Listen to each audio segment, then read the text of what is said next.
अपना काम तो पूरे जगत से पार तत्व जो है उस तत्व को मैं रूप में जानकर उसमें आराम पाना ही अपना पुरुषार्थ है। तो साधन से रिद्धि सिद्धि मिलती है, लेकिन सतगुरु अगर सूरमा नहीं है, शब्द की चोट करके साधनों के साथ की, शरीर के साथ की अहम प्रत्यय बुद्धि, तादात्म्य बुद्धि अगर नहीं तोड़वाएंगे तो साधक भटक जाएगा। इष्ट मंत्र गुरु को त्याग कर जो इधर उधर भटकते हैं, समझ लो उनके चित्त में श्रद्धा नहीं है, और श्रद्धाहीन व्यक्ति कहीं भी सफल नहीं हो सकता। आत्मज्ञानी महापुरुष जैसा विश्व में और हमारा कोई हितैषी था नहीं, है नहीं, होना चाहे तो हो नहीं सकता।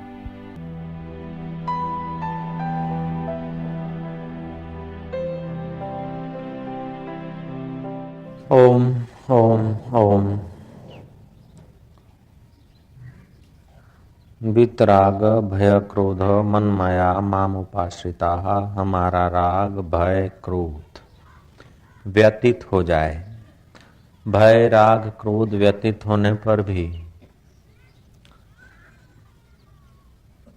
पूर्णता नहीं। मन माया माम उपाश्रिता। भय राग क्रोध व्यतीत हो गए, लेकिन परिच्छिन्नता दूर नहीं होगी। मैं निर्भय हूं, एक अंतःकरण उपहित में हो जाएगा कि मैं निर्भय हूं, मुझे क्रोध नहीं है। तो भय राग क्रोध से अंतःकरण मलिन हो जाता है और जीव बेचारा जन्म मरण का भागी होता है। भय राग क्रोध मिटने पर फिर भी जीव को साधनों में मैं बुद्धि मौजूद रहती है।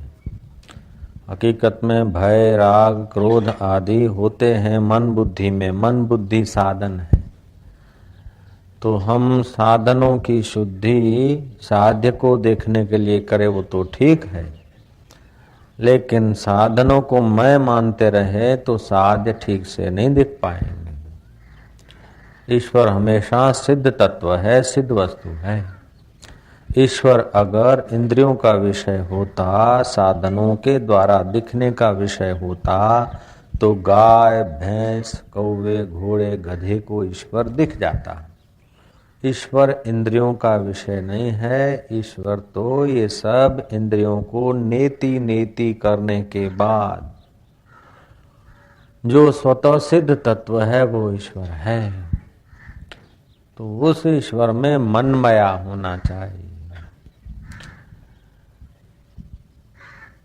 सत्कर्म करने के लिए धन आदि का उपयोग, ईश्वर प्राप्ति के लिए साधनों का अवलंबन,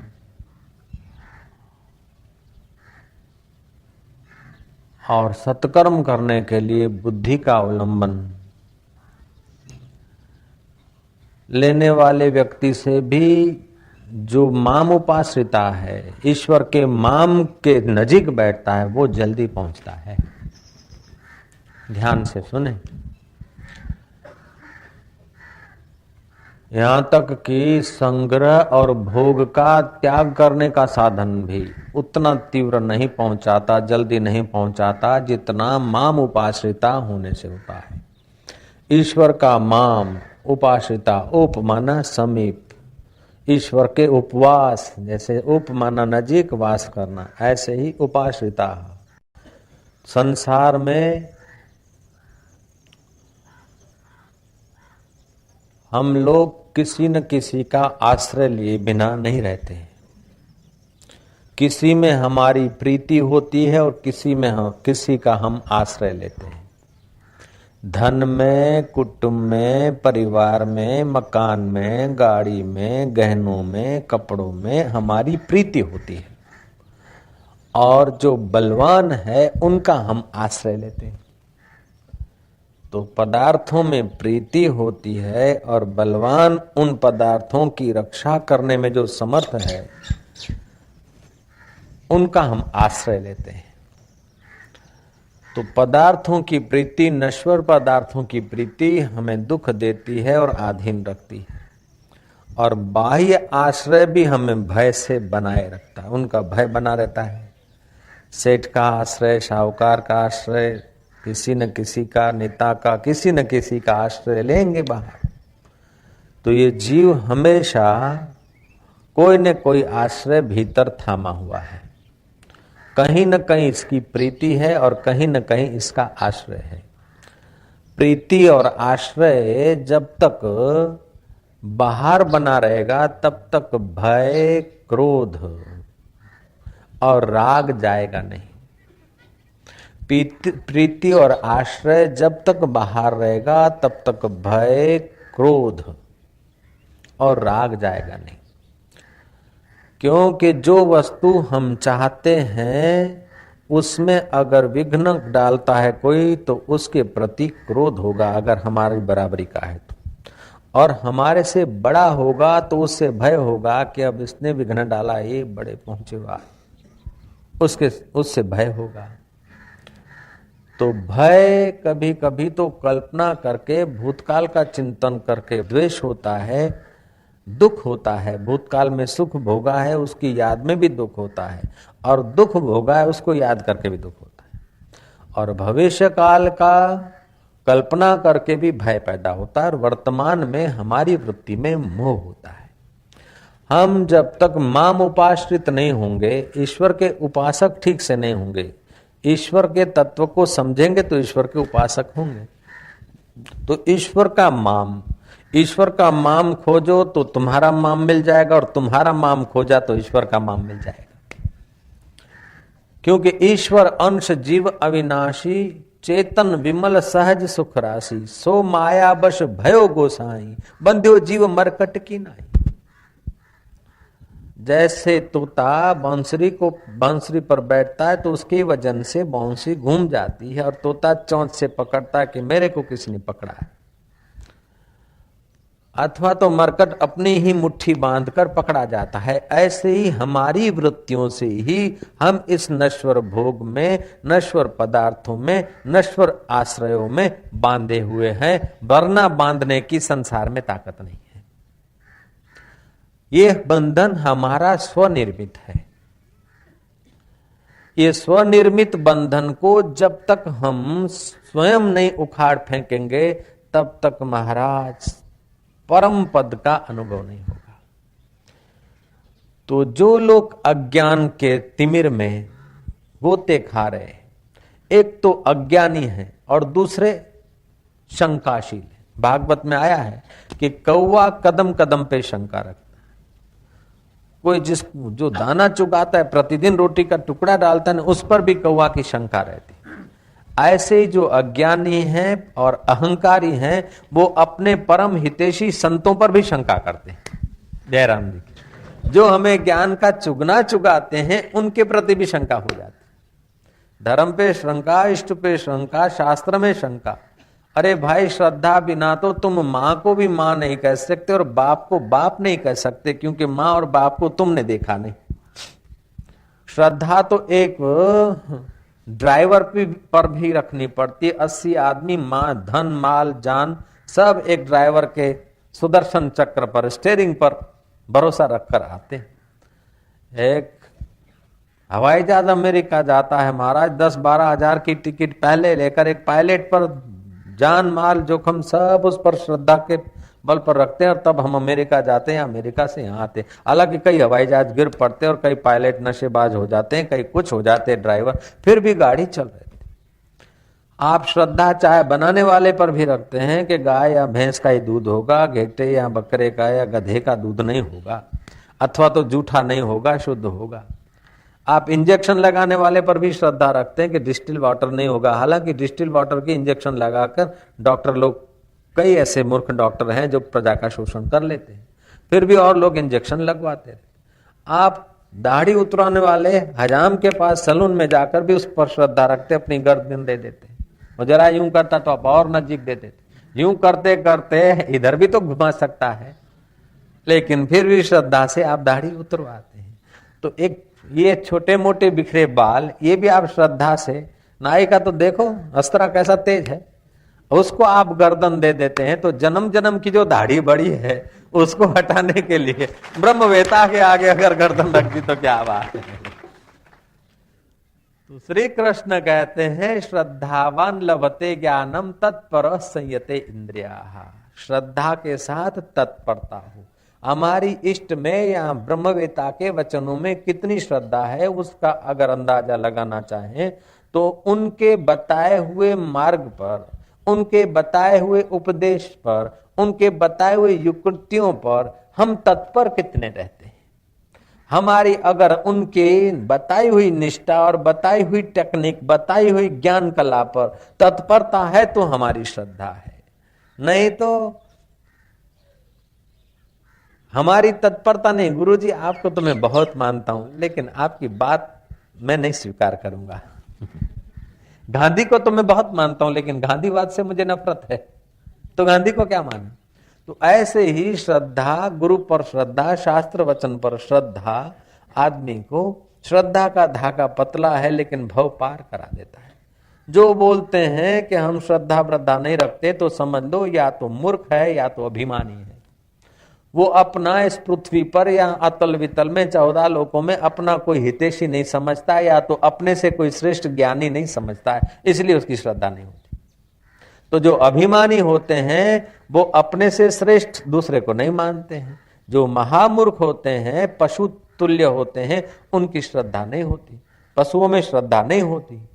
तो जिनका रजोतमो गुण बढ़ गया और पाशवी वृत्तियों से आक्रांत है वो श्रद्धाहीन व्यक्ति कदम कदम पर भयभीत होते हैं। कदम कदम पर महाराज उनको उद्वेग होता है, कदम कदम पर उनको द्वेष होता है, राग होता है, इसलिए उनका चित्त खंड खंड हो जाता है। तो सुविधाएं होती है लेकिन सुख नहीं होता है। सुविधाओं और सुख का संबंध इतना नहीं है, शांति और सुख का संबंध है। चित्त में अगर सुविधाओं की लालसा है तो सुविधा से सुख की भ्रांति होगी। हाश लेकिन फिर हाश कहीं की कहीं घूमेगी। लेकिन चित्त में अगर श्रद्धा है, साधन और ज्ञान के बताए मार्ग पर तत्परता है तो आपको अनुकूलता मिलेगी तब भी उसका उपयोग कर लोगे और प्रतिकूलता मिलेगी तभी भी आप समझ लोगे कि आगमो अपाई अनित्याश्च। ये आगम है, अपाई है, अनित्य है, आने जाने वाले सुख दुख हैं। मैंने दोपहर के सत्संग में अर्ज किया था कि सुख आया या दुख आया 2 घंटे के बाद उसका प्रभाव उतना नहीं रहता जो पहली बार प्रभाव होता है। 2 दिन के बाद उसका प्रभाव एकदम शिथिल हो जाता है। 2 महीने के बाद अत्यंत शिथिल हो जाता है। 2 वर्ष के बाद तो महाराज वो दुख का प्रभाव याद भी नहीं रहता। और 10-20 साल के बाद उसको याद दिलाने वाले लोग भी मुलाकात में नहीं मिलते, वो भी कहीं के कहीं हो जाते। तो जो बहने वाली सरिता में फूल भी बहे, तिनखे भी बहे, वो उस समय बड़ा प्रभाव दिखाते हैं। लेकिन आपकी ज्ञान में तत्परता है, मनमया हो, आप अपने स्वरूप के तरफ हो तो इन साधनों को दिखने वाले सुख दुख आपके लिए एक मनोरंजन हो जाएगा, स्वनिर्मित खिलवाड़ हो जाएगा। नहीं तो आपके लिए प्रारब्ध निर्मित, ईश्वर निर्मित, समाज निर्मित कैद बन जाएगी। वही की वही घटना अगर आपके पास ज्ञान है तो आपका स्वनिर्मित विनोद हो जाएगा। विनोद मात्र व्यवहार जेनो ब्रह्मनिष्ठ प्रमाण। विनोद मात्र जिसका व्यवहार होता है वही ब्रह्मवेता है। तो बड़ी बड़ी प्रवृत्ति जिन महापुरुषों ने की और बड़े सुधार जिन बुद्ध पुरुषों ने किए, फिर भी उनके चित्त में देखो तो कभी कर्तृत्व नहीं। बड़े बड़े दुख जिन्होंने सहे और फिर भी मुस्कुराते रहे, प्रसन्न रहे, तो उनके चित्त में दुख की रेखा या सुख की रेखा नहीं पड़ी। हकीकत में इंद्रियों पर, शरीर पर या व्यवहार में जो दुख आता है या सुख आता है उसका तब तक प्रभाव नहीं पड़ता जब तक बुद्धि पूर्वक हम उससे सहमत नहीं होते। जयराम जी के बोलना पड़ेगा। जब तक हम अपने हस्ताक्षर नहीं करते तब तक दुख सुख का प्रभाव, भय क्रोध और राग का प्रभाव हम पर नहीं पड़ सकता है। तो बंधन स्वनिर्मित बंधन है, इसलिए कृपा करके स्वनिर्मित बंधन स्व को ही दूर करना पड़ेगा। कोई आकाश से देव आकर आपका बंधन दूर करेगा ऐसी मान्यता में मत रहना। कोई संतोषी आकर तुम्हारा दुख दूर कर देगी इस चक्कर में मत पड़ना। तुम्हारे हस्ताक्षर हैं, संतोषी को महत्व दे दो तो संतोषी दुख दूर कर देगी, और जीसस को महत्व दे दो तो जीसस दुख दूर कर देंगे। लेकिन महत्व तो तुम दोगे, और महत्व तुम दोगे और वो आए और फिर तुमको कहे और तुम मानो, इससे पहले कृष्ण की बात मान लो, कोई संत की बात मान लो, उनको क्यों परेशान कर रहे हैं? जयराम जी। तो बुद्धि हमारी शंकाशील रहती है, तो जो कदम कदम पर शंका करता है, एक तो करेला हो, करेला कड़वा होता है, और दूसरा नीम चढ़ा करेला हो, लीमड़े चढ़े हुए। एक कारेला नो वेलो पाछो लीमड़े चढ़ेलो हो। एक तो करेला और दूसरा नीम चढ़ा करेला, एक तो अज्ञानी और दूसरा शंकाशील, एक तो अज्ञानी और दूसरा अहंकार वाला। श्री राम। सर धुनि धुनि पछतावई, काल ही कर्म ही मिथ्या दोष लगावई। क्या करे, जमाना ऐसा है। आजकल गुरु नहीं मिलते, आजकल धर्म के नाम पे क्या मंदिर, ये वो सब दुकानदारी, क्या कहीं शांति नहीं, कहीं सुख नहीं, कहीं ऐसा नहीं वैसा नहीं। लेकिन जिसकी तत्परता है वो बुद्ध पुरुषों को खोज लेता है, ज्ञानियों को खोज लेता है, गुरुओं को खोज लेता है, अपना मार्गदर्शन खोज लेता है, और अपनी बेवकूफी मिटाते मिटाते अपने घर में पहुंच जाता है। बेवकूफी मिटाने का नाम ही भगवान की प्राप्ति है। जय जय। कि बाबा जी मैं एमए पढ़ा हूं, बेवकूफी मैंने मिटा दी।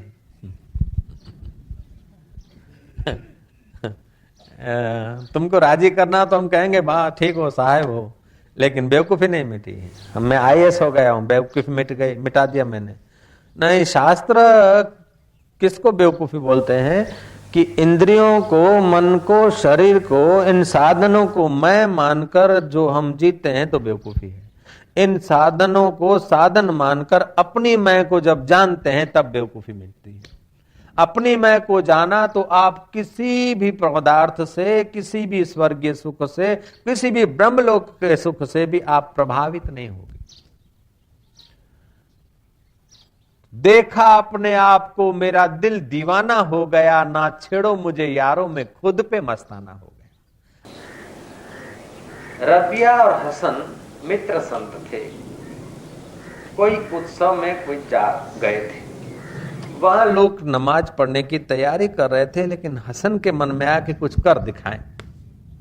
हसन ने चदरिया पानी पर बिछा दी और रबिया को कहा बहन चलो अपन वहां बैठकर नमाज पढ़ ले। रबिया समझ गए कि प्रदर्शन करने निकले। साधन से पाई हुई चीज में अहम प्रत्यय करके अब दूसरों को प्रभावित करना चाहता, तभी द्वैत बना हुआ है। चादर बिछा दी पानी पर और उस पर खड़े होकर सिजदा कर ले। रबिया ने उन्हीं की भाषा में जवाब देना चाहा। रबिया ने क्या करा कि अपनी चदरिया हवा में ठहरा कर कहा कि अब इधर तो लोग देख लेंगे, अपन ऊपर ही जाकर सिजदा करते। हसन को अपनी भूल समझ में आ गई और बोला कि आप तो मेरे से बहुत आगे हैं। बोले भैया जो मछली कर सकती है वो तू कर दिखाया, और जो एक चिड़िया ठहर सकती है कर सकती वो मैंने कर दिखाया। ये कोई सार बात नहीं है। सार बात तो ये है कि अपने स्व में टिको और संसार को स्वप्न मानकर अपने राम में आराम करना ही तो सार बात है। हवा में चदरिया टिका देना अथवा पानी पे चल लेना, ये तो मछली कौओं का काम है। अपना काम तो पूरे जगत से पार तत्व जो है उस तत्व को मैं रूप में जानकर उसमें आराम पाना ही अपना पुरुषार्थ है। ये तो मछली और कौवा कर सकते, उतना ही किया तो मानवता का फल क्या हुआ। तो साधन से रिद्धि सिद्धि मिलती है, लेकिन सतगुरु अगर सुरमा नहीं है, शब्द की चोट करके साधनों के साथ की, शरीर के साथ की अहम प्रत्यय बुद्धि, तादात्म्य बुद्धि अगर नहीं तोड़वाएंगे तो साधक भटक जाएगा। मैं भूत शुद्धि का मंत्र लेने गया, मैं प्रेत शुद्धि का मंत्र लेने गया, क्योंकि मेरे जीवन में शोक है, मैं अशोक होना चाहता हूं। नाम तो अशोक रखा लेकिन शोक भरा है। श्री राम। भूत सिद्धि का, प्रेत सिद्धि का, पूछड़ा सिद्धि का, अरे तू क्यों सिद्ध बनना चाहता, सभी तुझसे सिद्ध है खेल सारी सिद्धियां, तू सिद्ध का भी सिद्ध है। चाह न कर चिंता न कर, चिंता ही बड़ी दुष्ट है श्रेष्ठ से भी श्रेष्ठ मगर चाह करके दुष्ट है। तू श्रेष्ठ से भी श्रेष्ठ है, महान से भी महान है। तू अपने आप में मनमया हो जा, तब पता चले। इष्ट मंत्र गुरु को त्याग कर जो इधर उधर भटकते हैं, समझ लो उनके चित्त में श्रद्धा नहीं है, और श्रद्धाहीन व्यक्ति कहीं भी सफल नहीं हो सकता है। एक कुआं खोदा, फिर देखा कि पानी नहीं निकला, 15 फीट मेहनत की, फिर दूसरा खोदा, तीसरा खोदा, पूरा खेत कुओं से भर दिया, महाराज पानी की बूंद नहीं मिली। पुरुषार्थ तो बहुत किया, लेकिन मन माना किया। अगर मन माना हम काम करते ही आए तो मन पुष्ट होता जाएगा। एक जन्म में तो नहीं, 1000 जन्म में भी अपने स्वरूप का बोध नहीं होगा। इसलिए गीताकार ने कहा, विमूढ़ा नानुपश्यन्ति पश्यन्ति ज्ञान चक्षुषा।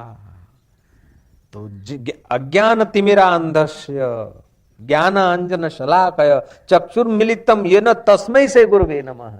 जो अज्ञान तिमिर को हटाकर ज्ञान की आंख दे दे, ऐसे गुरुओं को हमारा नमस्कार है, ऐसे गुरुओं की हम खोज कर रहे हैं। तो हमारी बुद्धि जब तक साधनों से अटैचमेंट नहीं करती, तब तक हमें बंधन नहीं होता है। हम घर से यहां आए, कई गाड़ियां, मोटरें, मकान, व्यक्ति मिले, लेकिन उनकी स्मृति नहीं है। जिनके प्रति राग था उनकी स्मृति है, और जिनके प्रति द्वेष था उनकी स्मृति है। जिस मकान, दुकान, व्हीकल के प्रति राग था कि रास्ते में वो फलानी व्हीकल देखी, फलानी कार देखी, हम ऐसे लेने वाले। आप अगर कार खरीदते हैं तो जिस प्रकार की कार खरीदते हैं उसी प्रकार की कार अगर रोड से गुजर रही है तो आपका चित्त में रेखा पड़ेगी। और जिस प्रकार की कार आपके पास है या बेचना चाहते हैं, तो उस मतलब जिसके प्रति आपका राग होगा या द्वेष होगा, वही चीज आपको आपके चित्त में रेखा डालेगी। अगर आपके चित्त में मनमया है, अपने स्वरूप का बोध है, स्वरूप का बोध होने से संसार गंधर्व नगर लगेगा। जब गंधर्व नगर लगेगा तो गंधर्व नगर की कौन सी चीज के प्रति तुम राग करोगे और कौन सी चीज के प्रति द्वेष करोगे? सिनेमा भी एक सिनेमा नगर, गंधर्व नगर का भाई तो है, और क्या है। सिनेमा में आपको एक स्त्री दिखी जो भोजन बनाकर तैयार रखती और कह रही कि ले लो, खा लो मेरे भैया, आओ लो मेरे पति देव, मेरे भैया, और पति अकड़ा है कि नहीं खाना है। और आपको भूख लगी तो क्या आप कुर्सी छोड़कर खाने जाएंगे कि चल वो नहीं खाते तो मेरे को दे दे बहन जी? सब सिनेमा जगत में बड़ी जोरों की मारामारी हुई, हर एक दूसरे के दांत तोड़ डाले, तो क्या आप उठकर मलम पट्टी करने को जाएंगे अथवा छुड़ाने जाएंगे? अगर छुड़ाने जाते हैं तो आप सिनेमा को सच्चा मान रहे हैं और डर के भाग जाते कि लड़ रहे, भागो भागो भागो। सिनेमा पूरी होने के बाद सिनेमा का जो कुछ तुमने देखा उसके प्रति क्या तुम्हारी राग या द्वेष की बुद्धि रहेगी? नहीं। सिनेमा को सिनेमा समझ लिया तो आपने सिनेमा ठीक से देखा, और सिनेमा को सच्चा माना तो पैंट ऐसी लंबी चौड़ी हो जाएगी, नोकें ऐसी आवारा कट हो जाएगी, और चाल ढाल ऐसी हो जाएगी, और चित्त में अशांति आ जाएगी। क्योंकि सिनेमा देखने से अशांति आएगी, उसका कारण क्या कि सिनेमा वाले नहीं चाहते कि आपको अशांति आ जाए, लेकिन सिनेमा में जो स्त्री पुरुष दिखाए जाते हैं उनके रहन सहन, घूमना फिरना और हवाओं और तूफानों का और बारिशों का मजा लेना जो दिखाया जाता है, हिचके में डोलना और कार चलाना और एक दूसरे के तरफ मुस्कुराना निहारना, वो दिखाया जाता है, एक्टिंग होती।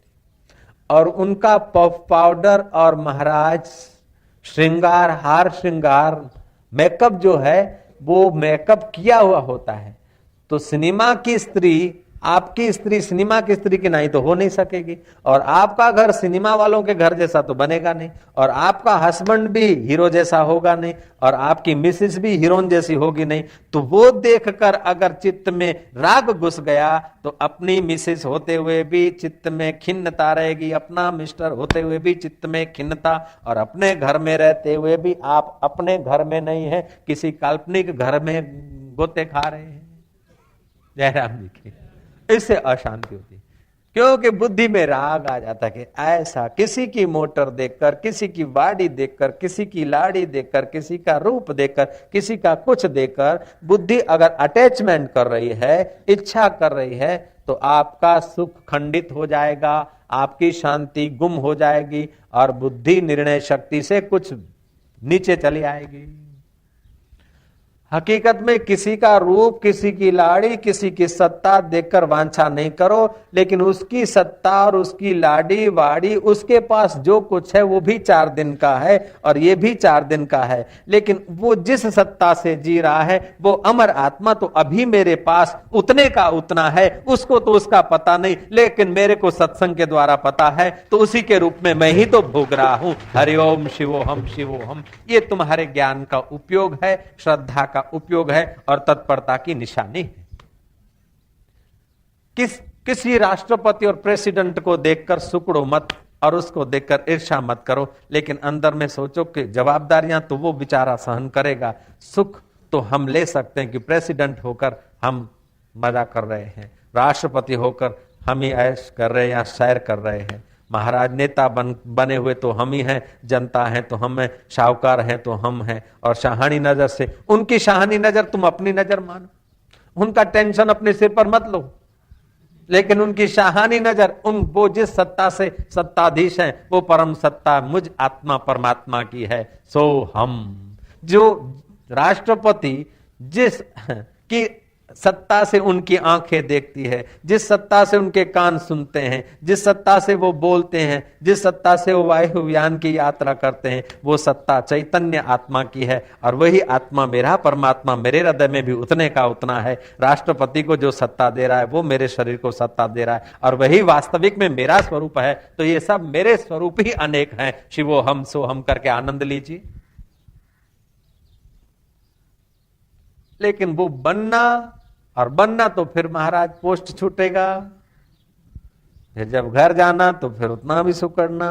मैंने सुना कोई चीफ मिनिस्टर गुजरात के 10-15 साल पहले की बात है, देसाई थे कोई, हितेंद्र देसाई, जय जय, वो जब गद्दी छोड़ी और उनकी गाड़ी दिल्ली दरवाजा पुलिस वाले ने रोकी, ट्रैफिक कंट्रोलर होता है साइड देते हैं, 2 दिन पहले तो सायरन बजा के गाड़ी निकली थी, सायरन हमारा ट्रैफिक कंट्रोल में, और दिल्ली दरवाजे के लारी वालों ने दूसरों ने देखा कि हितेंद्र देसाई देखने को आए, तो उन्होंने बेचारों ने अखबार से अपना मुंह ढक दिया। जय जय। तो बाह्य पद प्रतिष्ठा पाकर जो अपने को सुखी अनुभव करता है, तो वो पद प्रतिष्ठा तो एक दिन छूटती थी। 2-5 वर्ष की सत्ता, 10 वर्ष की सत्ता पाकर जो अपने को सुखी मानता है, तो उसकी दयनीय स्थिति है, क्योंकि वो सत्ता तुम्हारी नहीं है, सत्ता तो प्रकृति की है, व्यवहार की है, देखने भर की है। तुम्हारी वास्तविक सत्ता तो तुम्हारा केंद्र है। तुम्हारी सत्ता ये बाह्य सत्ता व्यवहारिक सत्ता है, परमार्थिक सत्ता सत्य रहती है, व्यवहारिक सत्ता बदलती रहती है। खून पसीना बाता जा, तान के चादर सोता जा, ये किश्ती तो हिलती जाएगी, तू हंसता जा या रोता जा। उन यात्रियों की दयनीय स्थिति है जो महाराज चलती नाव में स्थिर रहना चाहते हैं। जय जय। उन यात्रियों की बिल्कुल दयाजनक स्थिति है कि बहते पानी में चलती नाव में स्थिर रहना चाहते हैं। समय की बहती धारा और व्यवहार की चलती नाव, और उसको स्थिर करके सुखी रहना चाहते हैं। कितनी दयनीय शोचनीय स्थिति है। तो एक तो करेला और दूसरा नीम चढ़ा करेला, कारेलू पाछू लीमड़े चढ़ी है, केवू शू। ऐसे एक तो अज्ञानी और दूसरा श्रद्धाहीन। श्रद्धाहीन व्यक्ति क्या करेगा? मन में जो आएगा ऐसे ही करेगा, और मन में जो मंत्र आया वो जप लिया। तो जिस मंत्र की आप व्याख्या सुनेंगे बढ़िया, आज वो जपा, दूसरे महापुरुष के पास दूसरे मंत्र की इष्ट की व्याख्या सुनेंगे वो जपेंगे। जिस देव की इष्ट की आराधना आज कर रहे हैं, 15-25 दिन, 2 महीने, साल में, 2 साल में दूसरे इष्ट की महिमा सुनोगे, उसका जप तब ध्यान करने लगोगे। तो साधन बदलते बदलते महाराज काम नहीं बनेगा, लेकिन आपके जीवन में जो अज्ञान है उस अज्ञान को निवृत्त करने के लिए आत्मज्ञानी महापुरुष जो आपके लिए मार्ग निर्दिष्ट कर दे, उस मार्ग पे आप अगर चल रहे हैं, उनकी सीख को तत्परता से आप व्यवहार में ला रहे हैं, तो आप स्वतंत्र सिंहासन पर बैठने के अधिकारी हो जाएंगे। स्वतंत्र सिंहासन क्या है कि जीवन में काम का प्रसंग आएगा, क्रोध का आएगा, भय का आएगा, लोभ का आएगा, और आप उसके साथ अटैचमेंट नहीं करेंगे। काम, क्रोध, लोभ, भय, चिंता, दुख ये तब तक प्रभाव रखते हैं जब तक हम उनके साथ जुड़ते हैं। स्लाटर हाउस की खूंखार तलवारें तब तक प्रभाव रखती है जब तक उसके साथ करंट जुड़ा है। सगड़ी तब तक प्रभाव रखती है जब तक इलेक्ट्रिसिटी की लाइन उससे जुड़ी है। ऐसे ही तुम्हारे चित्त में जो दुख आता है, तो दुख के साथ अगर तुम जुड़ो नहीं तो दुख का प्रभाव डिस्कनेक्ट हो जाएगा। जो सुख की लोलुपता आती है उसके साथ बुद्धि का हस्ताक्षर न करो तो डिस्कनेक्ट हो जाएगा।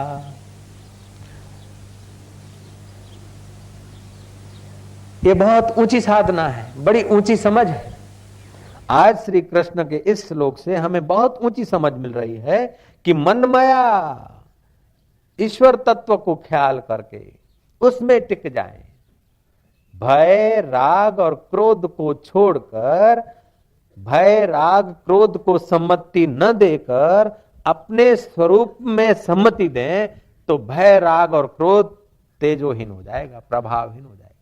जैसे जली रस्सी बांध नहीं सकती और टॉर्च मारकर दिखा हुआ ठूंठे में जो चोर वो डरा नहीं सकता, और रस्सी में दिखने वाला सांप और उसका माई बाप महत्व नहीं रखता, ऐसे ही ब्रह्म में विवर्त रूप से दिखने वाला जगत कोई तुम्हारे लिए महत्व नहीं रखता। न बंधन रखता है, न भय रखता है, न शोक रखता है, क्योंकि आपके पास देखने की ठीक निगाह है। जगत में जो भी दुख है उसका मूल अज्ञान है, और उसके बेटा बेटी शंका है, अहंता ममता उसका परिवार है। अज्ञाने न आवृतम ज्ञानम तेन मोहंती जंतवा। अज्ञान से जिनका ज्ञान ढक गया है वे लोग थोड़ी थोड़ी बात पे विमोहित हो जाते हैं। तो वर्तमान में विमोहित हो जाते हैं और भूतकाल में घृणा और दुख से भर जाते हैं और भविष्य की चिंता करके भय से भर जाते हैं। तो वर्तमान, भूत और भविष्य एक ही अंतःकरण में, उस अंतःकरण का अधिष्ठान जो आत्मा है, जो मैं हम बोल रहे हैं, उस मैं को जिसने खोजा उसके बंधन खुल जाते हैं। जिन खोजा तिन पाया गहरे पानी पैठ, मैं भोरी डूबन डरी रही किनारे बैठ। मिस्र देश में एक संत हो गए। उनके भक्तों का आग्रह था कि गुरुदेव पधारो। अलेक्जेंडर कोई सिटी, कोई जगह होगी, वहां ले गए। वहां वे भक्तों के बीच उत्सव में रहे। उन्होंने जाहिर किया कि कल मैं उन दूर दूर पहाड़ियों पे अज्ञातवास के लिए जा रहा हूं, कल से। भक्तों ने देखा कि गुरु महाराज की हाजिरी हमारे लिए बड़ी हिम्मतदायी है, गुरु महाराज की हाजिरी हमारे लिए बड़ी शांतिदायी है, गुरु महाराज की हाजिरी हमारे दुख निवर्तक, सुख और प्रेम को प्रकट करती है, आत्म विश्रांति देती है। और सच्चा जगत में, विश्व में आज तक हमारा अगर परम हितैषी हमें जीवन में कोई मिला हो, करोड़ों जन्मों में अगर कोई परम हितैषी व्यक्ति खोजना हो तो सदगुरु हो सकता है, उससे बड़ा कोई हितैषी नहीं हो सकता।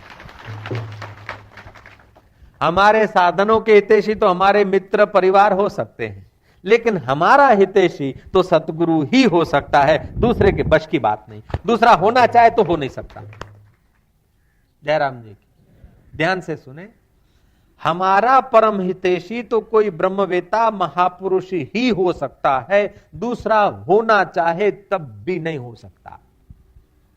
दूसरा हमारे शरीर का हितैषी हो सकता है, खान पान की सुविधा कर दे, इज्जत आबरू अहंकार बढ़ाने में जरा सहाय कर दे, ऐसा हितैषी हो सकता है। लेकिन हमें जन्म मरण से छुड़ाकर अपनी गद्दी पर जो बैठा हुआ है वही बैठा सकता है। जो बैठा है वो ब्रह्मवेता है और वही बैठा सकता है, इसलिए वही हमारा परम हितैषी है। उससे अतिरिक्त और पूरा हितैषी कोई हो नहीं सकता। आत्मज्ञानी महापुरुष जैसा विश्व में और हमारा कोई हितैषी था नहीं, है नहीं, होना चाहे तो हो नहीं सकता। विश्व के सब लोग, सब अज्ञानी जिन्हें आत्मज्ञान नहीं हुआ, ऐसे सब लोग मिलकर भी हमें सुखी करना चाहे सदा के लिए तो उनके बश की बात नहीं। वो बेचारे लाचार हो जाएंगे।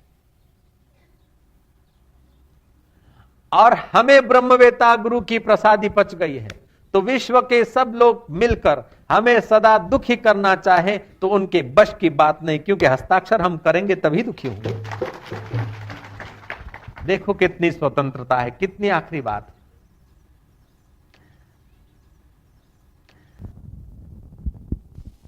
तो ऐसे गुरु को उन्होंने कहा कि बाबा जी आप हमारे बीच ही रहिए, आपके रहन सहन खान पीन आने जाने गाड़ी मोटर की सब सुविधाएं हम और बढ़िया कर सकते हैं, लेकिन आप पहाड़ियों में अज्ञातवास मत जाइए।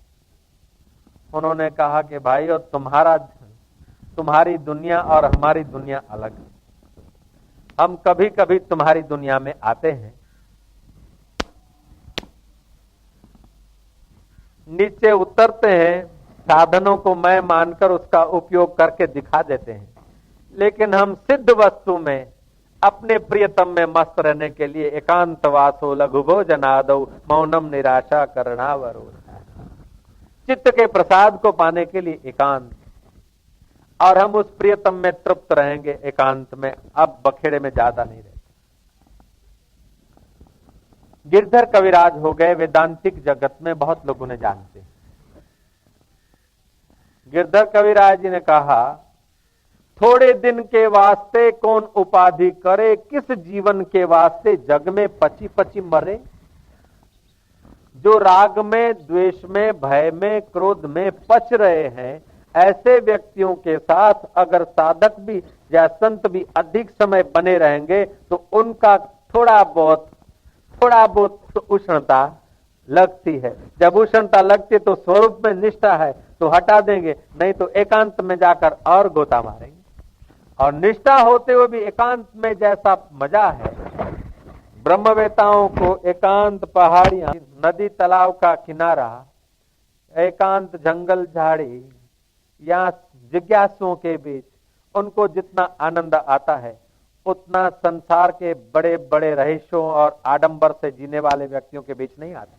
वो संत चले गए एकांत में। मेरे गुरुदेव भी साल में 2-2.5 महीना नैनीताल के जंगलों में एकांत में निवास करते थे। तो ये बात उसलिए कह रहा हूं कि कभी कभी कृपानाथ आपने जो सुना है उसको मनन नित्याध्यासन करने के लिए कभी मौन, कभी एकांत, कभी पवित्र जगह का अवलंबन लेकर अपनी निष्ठा बनाई। रुपया बनाया आपने, शरीर बनाया, मकान बनाया, घर बनाया, लेकिन ये सब बहुत तुच्छ चीजें हैं, छोटी चीजें। ये बनाने के लिए आपका अवतार नहीं हुआ है। आपका जन्म ये तुच्छ खिलौने बनाने के लिए नहीं हुआ। आपका जन्म हुआ है अपनी वृत्ति बनाने के लिए। वृत्ति ऐसी बनाओ कि वृत्तियों से निवृत्ति हो जाए। जय राम जी। कर्म ऐसा करो कि कर्तृत्व का लोप हो जाए। भोग ऐसा भोगो साक्षी भाव से कि भोक्ता का लोप हो जाए। महाराज समझ ऐसी लाओ कि समझ और समझाने वाला दोनों अपना स्वरूप दिख जाए।